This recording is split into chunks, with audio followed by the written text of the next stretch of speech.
আসসালামু আলাইকুম। আমি টুপুর ব্রাহ্মণবাড়িয়া থেকে বলছি। আশা করি আপনারা সবাই অনেক বেশি ভালো আছেন। আজকে আরও একটা রেগুলার ব্লগ ভিডিও নিয়ে চলে আসছি আপনাদের মাঝে। আশা রাখি আপনাদের কাছে ভালো লাগবে। আর যদি ভালো লাগে শেষ পর্যন্ত আমার সাথেই থেকে যেতে পারেন। সকালবেলা ঘুম থেকে ওঠার পরে আমার বাচ্চাদের ডিউটি থাকে, তো এই আর কি। তো এহসানকে মাদ্রাসায়, আর যদি আন্নি স্কুল থাকে স্কুলে নিয়ে যায়, তখন সকালবেলা প্রাইভেট থাকে না, শুধু ইবাকে দিয়ে যায়। আর তা না হলে আবার আন্নিরও থাকে, আন্নি যেদিন স্কুলে থাকে ওই দিন আবার বিকেলবেলা যায় আর কি। তো এইখানে আমি এহসানকে নিয়ে বের হয়ে যাচ্ছিলাম। তো এহসানকে আমি মাদ্রাসায় দিয়ে আসব, দিয়ে এসে তারপর আমি আমার কাজ কর্মগুলো করব আর কি। যেহেতু বৃষ্টি একদম কাদা কাদা, আর একাধারে বৃষ্টি হলেও ভালো লাগে না, আবার বেশি অতিরিক্ত গরম থাকলেও ভালো লাগে না, কি আর করব। তো এখানে আমি যে এহসানকে দিয়ে তারপর চলে আসছি। এসে তারপর এখানে আমি আম্মার জন্য যে রুটি বানিয়েছিলাম আর কি। তো এখানে 3টা রুটি হবে, আম্মার জন্য রুটিটা বানিয়ে নেব। তারপর আমার জন্য একটু পরোটা বানাবো, বাচ্চাদেরকে একটু খিচুড়ি দেব। তো ওদেরকে খিচুড়ি আর ডিম দিয়ে ফেলবো আর কি। যদি কোনো তরকারি করতাম বা ডিম বোনা করতাম তাহলে আম্মাকেও খিচুড়ি দিয়ে ফেলতাম আর কি। তো তার জন্য আর খিচুড়িটা আম্মাকে দেওয়া হয় নাই। তো আম্মাকে শুধু যে দিব আর কি, রুটি দিব আর তরকারি আছে, আর বাচ্চাদেরকে ডিম দিয়ে ফেলবো আর কি। অল্প করে একটু তরকারিও আছে। তো যেসব আপুরা এখনও পর্যন্ত ভিডিওটা দেখছেন কিন্তু একটা লাইক দেন নাই, যদি ভালো লাগে প্লিজ একটা লাইক দিয়ে দিবেন। আর ইতিমধ্যে যদি এই কাজটা করে থাকেন তাহলে আপনাকে অসংখ্য ধন্যবাদ। তো এই তো আমার রুটিগুলো সেঁকে রেখে দিয়েছি হটপটের মধ্যে। তো একজন আপু আমাকে জিজ্ঞেস করেছিল যে আপনার কি শ্বশুর শাশুড়ি আছে? তো আইডিটার নামটা আমার ঠিক খেয়াল নেই। হ্যাঁ, আব্বা নেই, আম্মা আছে আর কি। তো এই সবাই দোয়া করবেন আমার জন্য। তো আমার নাস্তাটা দিলাম, দিয়ে দেওয়ার পর আমি একটু লেবু আর মধু দিয়ে একটু পানি খেয়ে নিচ্ছি। তারপর ঘরের কিছু কাজকর্ম করব। তো এই আর কি। তো অর্পিতা আপু খুব সুন্দর করে একটা কমেন্টস করেছেন যে আসসালামু আলাইকুম আপু, কেমন আছেন? আলহামদুলিল্লাহ আপু, ভালো আছি। ভাইয়া চলে গেছে, আপনার কাজ একটু কমে গেছে, আপনার শরীরের একটু যত্ন নেবেন আপু, দোয়া রইল। তো ওয়ালাইকুম সালাম আপু, আলহামদুলিল্লাহ। আপু তুমি এত সুন্দর করে যে আমাকে বুঝেছো, সেটাই তো অনেক কিছু। আর আপনাদের ভাইয়া যখন ছিল তখন হয়তো বা রান্নাবান্না একটু বেশি ছিল, আর বাহিরের কাজগুলো আমার ছিল না। ঘুরে ফিরে আপু সেই একই। তো এখন তো 3 বাচ্চার ডিউটিও করতে হয়, ঘরে রান্নাবান্নাও করতে হয়, আবার ঘরে কাজও করতে হয়। তো কি করব, একা সব কিছুই করতে হয়। আপনাদের ভাইয়া থাকলেও অনেক কাজ থাকে, আবার যখন চলে যায় তখনও অনেক কাজ থাকে। এই যে দেখেন, এহসানের শুধু এহসানের জন্য দিনে আমি প্রত্যেক দিন 12 বার আসা যাওয়া করতে হয়। তো চিন্তা করেন বোরকাটা দিনে আমি কতবার খুলি আর পরি। তারপর আর 2 মেয়ে তো আছে, ওদের প্রাইভেট এবং স্কুল। তো ওদেরকেও 6 বার 8 বার করে 2 জনের জন্য আসা যাওয়া করতে হয়। তো এই করে করে আমার সারাটা দিন চলে যায়। আর ফাঁকে ফাঁকে আপনাদের সাথে ব্লগ শেয়ার করি। আর এই যে দেখেন এহসান আমার সাথে ঘর গোছাবে। তো বলতেছে আম্মু তোমার সাথে ঘর গোছাবো। আর বৃষ্টি যেহেতু একটু শুয়েও ছিলাম, ভালো লাগছিল না। তো ওকে দিয়ে এসে আর কি তারপর অনেক পরে ভিডিওটা অন করেছি। তো এখানে এহসান বলতেছে আম্মু আমি বাপুর টেবিলটা গোছাবো। তো ওর কাজ করার অনেক আগ্রহ আছে, মানে এই আগ্রহগুলো যদি মেয়ে মানুষের থাকে অনেক ভালো। তো ও দেখেন মানে মাশাআল্লাহ খুব সুন্দর করে এবার টেবিলটা গুছিয়েছে, আমি ধরি নাই, ওই গুছিয়েছিল।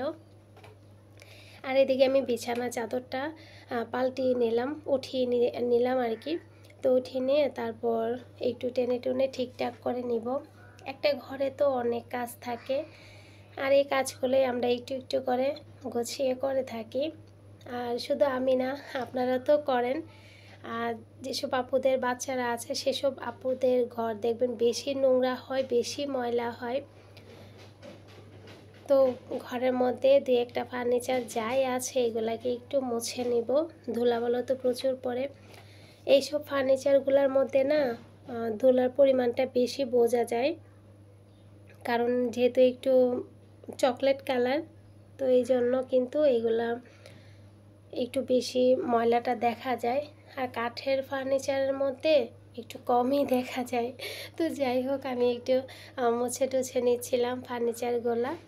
আর মাঝে মাঝে দেখা যায় কি দরজাগুলোও একটু মুছতে হয়, এগুলোও একটু মুছি।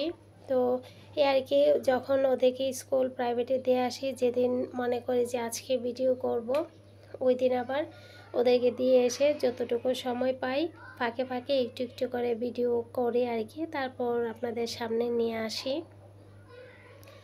এই যে দেখেন, গতদিন একটা ভিডিও দিয়েছিলাম। আমার সবসময় এটা হয়, যদি দেখা যায় 3-4টা ভিডিও একাধারে চলে গেছে, তখন সপ্তাহের মধ্যে একটা ভিডিও একেবারেই রিচ দেয় না। মানে রিচ দেয় না বলতে একেবারে ডাউনে থাকে, দেয়ই না। তো গতদিন কিন্তু একটা ভিডিও দিয়েছিলাম, সেটা কিন্তু একেবারেই রিচ দেয় নাই, আপনাদের সামনে নিয়ে যায় নাই আর কি। তো আপনাদের সামনে না নিয়ে গেলে কিভাবে দেখবেন বলেন? তাই তো। তো এরকম হয়।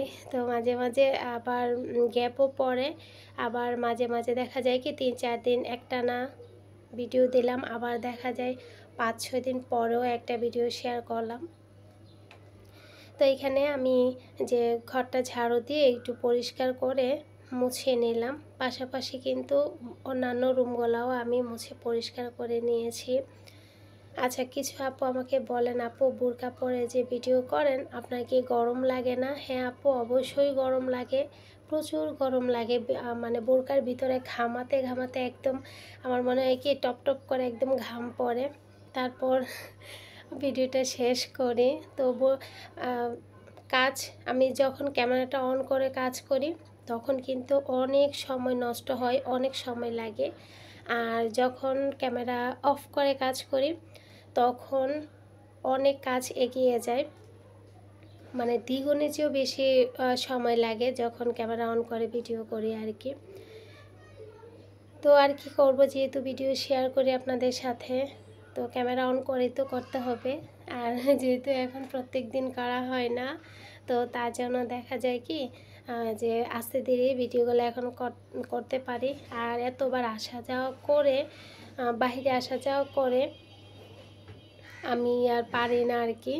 তো যাই হোক, ওদের জন্য ডিমও আমি ভেজে নিয়েছিলাম। আর যেহেতু কয়েকদিন ধরে একাধারে বৃষ্টি হচ্ছিল, তো তার জন্য আমি কি করলাম, এই যে জুতাগুলা একটু আন্নির জুতাগুলো আমি একটু ধুয়ে দিলাম, ধুয়ে রেখে দিয়েছি, শুকিয়ে গেলে সরেকে রেখে দিব আর কি। আর ওরা বলছিল, দোকানে গিয়েছিলাম, একটু কাজ ছিল, তো ওরা বলছিল যে কিছু খাবে আর কি। তো আমি ফান্টা আনতে চেয়েছিলাম, তো তারপর ভাবলাম জুস নিয়ে আসি, জুস এনে দিলাম। আর আজকে ফ্রিজে যা যা সবজি ছিল, ছড়া, আলু, ঢেঁড়স, তারপর ডাঁটা, তো এগুলা দিয়ে একটু শুটকি দিয়ে রান্না করেছি। মানে যতটা সুন্দর লাগতেছে দেখতে ততটাই মজা হয়েছিল। মূলাও দিয়েছিলাম, যে মূলার যে ডাঁটাগুলো থাকে এগুলোও দিয়েছিলাম, অনেক মজা হয়েছিল শুটকিটা। আর এদিকে একটু করলা ভাজিও করে নিচ্ছি। তো করলা ভাজি কিন্তু সবাই খায়, শুধু এহসান খায় না আর কি। এবার নিয়ে আমি আম্মা আমাদের যতটুকু লাগবে করে নিলাম আর কি। আর করলা ভাজি আমি চাই দুপুরবেলায় যেন শেষ হয়ে যায় আর কি। তো শুটকিটা হয়ে গেছে, করলাটা হয়ে গেছে। আর এখানে অনেকেই খান কিনা জানি না, কিন্তু আমি মাঝে সাঝেই রান্না করে থাকি। মূলা দিয়ে মুরগির মাংস, গরুর মাংস দুটাই কিন্তু ভালো লাগে দেখবেন খেয়ে। তো এখানে আমি এই যে মশলাটা একটু কষিয়ে তারপর মাংসটা দিয়ে দিলাম, দিয়ে তারপর মূলাটা একটু ভাপ দিয়ে নিয়েছি, যেন মূলার যে মানে একটা ফ্লেভার থাকে সেটা যেন কমে যায়। আর এদিকে আমি সবজিগুলো একটু গুছিয়ে রেখে দিচ্ছিলাম। তো কিছু সবজি এনেছিলাম, বাজারে গিয়েছিলাম, তো বলেছিলাম না একটু ফাঁকে বের হয়েছিলাম। তো এখানে আমি সবজিগুলা যে নিয়ে আসছি, পুঁই শাক, তারপর কমলি শাক আছে, পটল, তো চাল কুমড়া। তো এখন আর আমার মনে করেন যে 1 সপ্তাহ আর বাজারে যেতে হবে না। আর আমাদের ঘরে যারা ভিডিও দেখেন সবাই তো দেখেন সবজি প্রচুর খাওয়া হয়। সবজিটা সবাই খায়, সকাল দুপুর সবজি প্রচুর খাওয়া হয়। তো এখানে একটু মেষ্টা পাতার ভর্তা করব। মেষ্টা পাতাটা আগের ছিল, তো ভাবলাম কি ভর্তাটা করে ফেলি, যেহেতু পাতা এটা নষ্ট হয়ে যাবে। তো মেষ্টা পাতাটা আমি একটু যে করে নিলাম আর কি, রান্না করে নিয়েছি, মানে শুকনা করে। তো তারপর শুকনা মরিচ লবণ একসাথে বেটে তারপর আমি এখানে পাতাটা দিয়ে দিলাম, দিয়ে একটু পেঁয়াজ দিব, দিয়ে বেটে নিব। এত এত মজা! আপনাদের ভাইও অনেক পছন্দ করে, বাচ্চারাও পছন্দ করে, আমার কাছে অনেক পছন্দ। এই মেষ্টা পাতার প্রচুর গাছ আমার আম্মা লাগাতো। তো এইগুলার মধ্যে কিন্তু মেষ্টাও হয়, একটা ফল থাকে, সেটা দিয়েও কিন্তু টক রান্না করে বা চাটনি বানিয়ে আমরা খেয়ে থাকি আর কি। তো এখানে যে এই মেষ্টা পাতার যে ভর্তাটা ছোটোবেলা থেকে আমার অনেক বেশি পছন্দ। ছোটোবেলা থেকেই ভর্তাটা খেয়ে আসতেছি, আম্মা করতো ঝাল ঝাল করে, একেবারে টক লাগে, অনেক ভালো লাগে। এই ভর্তাটা যেদিন থাকে ওই দিন কিন্তু ভাতও বেশি লাগে করে। আর এখানে আমি ওই তো মোলা দিয়ে যে মুরগির মুরগির মাংসটা রান্না করেছি সেটা নিয়ে আসছি। আর এখানে আমি যে শুটকির তরকারিটা নিয়ে আসলাম, একটু ডাল রান্না করেছি, আর করলা ভাজি, মেষ্টা পাতার ভর্তাই এই ছিল আর কি আজকে দুপুরে খাওয়া দাওয়া। তো এখানে আম্মা নামাজ শেষ করে এসে বাচ্চাদেরকে নিয়ে বসে পড়বে খাওয়ার জন্য। তো এইখানে আমি একটা পাশে দেখেন জোড়ো করে দিয়েছি, কারণ ওই চেয়ারটাতে সবসময় আম্মা বসে, তার জন্য আমি ওই পাশে আম্মার যে পাশে বসবে সব কিছু এখানে জোড়ো করে দিয়েছি। তো ওরা দাদুর সাথে খেয়ে নিয়েছে, তারপর আমি খেয়েছিলাম আর কি। তো এখানে সন্ধ্যার সময় দুপুরবেলায় আম্মা বলছিল বউ আজকে একটু ডালের বড়া বানা। তো তারপর সাথে সাথেই আমি ডালটাকে ভিজিয়েছিলাম, দুপুরবেলায় ভিজিয়ে ফেলছি বলার পর। তো তারপর এই তো বড়া বানিয়ে নিয়েছি। আর এইখানে হয়েছে গিয়ে আমি সসটাকে নিয়ে নিচ্ছি। তো এটা কিন্তু টমেটো সিজনে আমি বানিয়েছিলাম, ডিপ ফ্রিজে ছিল, মাশাআল্লাহ এখনও ভালো আছে। তো যাই হোক, যারা এই পর্যন্ত আমার সাথে এসেছেন সবাইকে অসংখ্য ধন্যবাদ। সবাই অনেক বেশি ভালো থাকবেন, সুস্থ থাকবেন, আমাদের জন্য দোয়া রাখবেন। আল্লাহ হাফেজ।